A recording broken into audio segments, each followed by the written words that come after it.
Hey, thanks for stopping by. George Nix here of Lakeshore Video. I just wanted to briefly go over a shoot that we did for Bijan's restaurant in Chicago.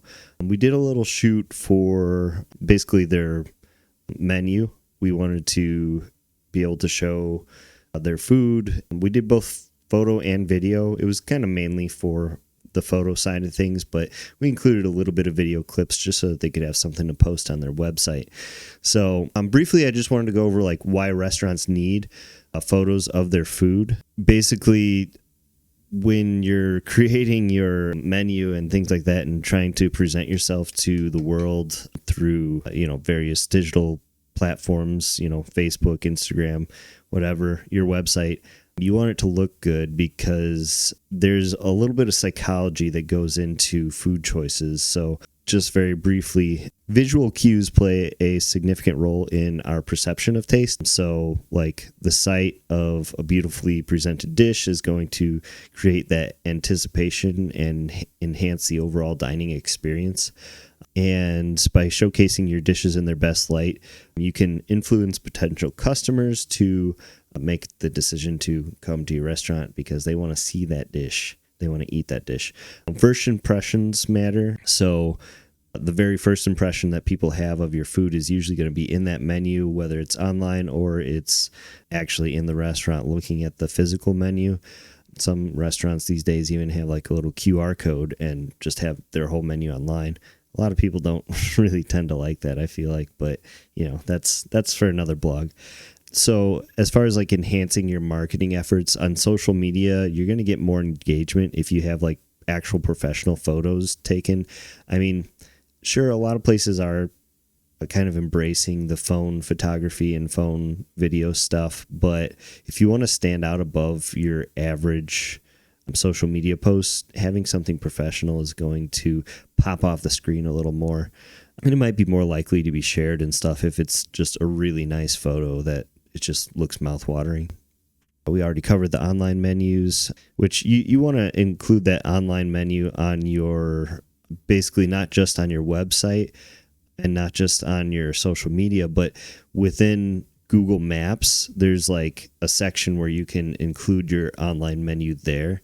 And keeping that up to date is a really good idea, especially right now with how, money can be tight.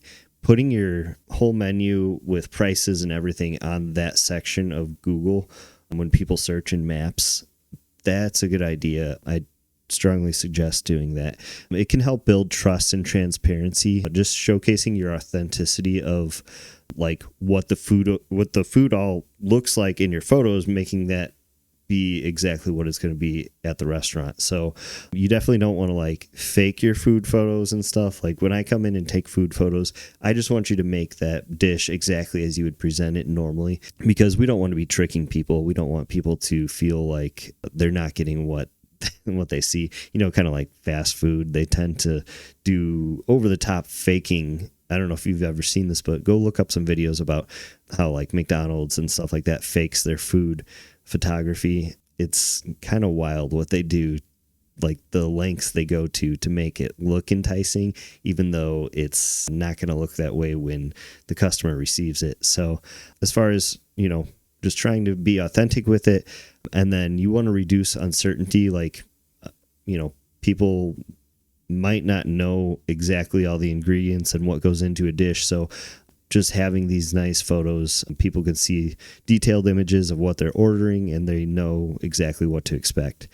So that gives you a competitive advantage, really, because you'll stand out in a crowded market. Like I said, high quality photos can differentiate your restaurant from your competitors.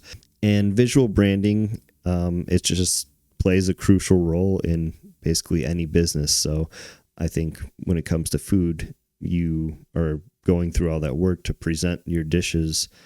When people get there, you're making it beautiful for them to see when you set it down on the table. So let's take some nice photos. And then some practical tips for restaurants. Like I said, invest in professional photography. Hire me, George, at Lakeshore Video. It's just going to come across better. Best practices for food photography, even with professional help, you need like a few basic principles. good lighting, composition, styling, and you can add in extra little bonus features in the background. I like to do that with my photos, like sort of paint a picture of the atmosphere, not just the food itself, but bring that whole atmosphere together with it. And regularly updating your photos to reflect menu changes and seasonal dishes and stuff like that, that's important too. So you might not necessarily need a photographer right now because maybe you already have some stuff, but as your menu changes, reach out. I can update your menus. And so in conclusion, high quality photos for your food is very powerful, and adding a little bit of video in there is great too. And this is stuff that you can post on your social media just to drum up more excitement around your restaurant. And if you have any thoughts on this or comments, concerns, reach out to me. I will walk you through how I do all my shoots, and you can check out the photos here in this blog below. Click the link, or if you're already in the blog, go ahead and read and look at the photos down below, and I'll catch you in the next one. See ya.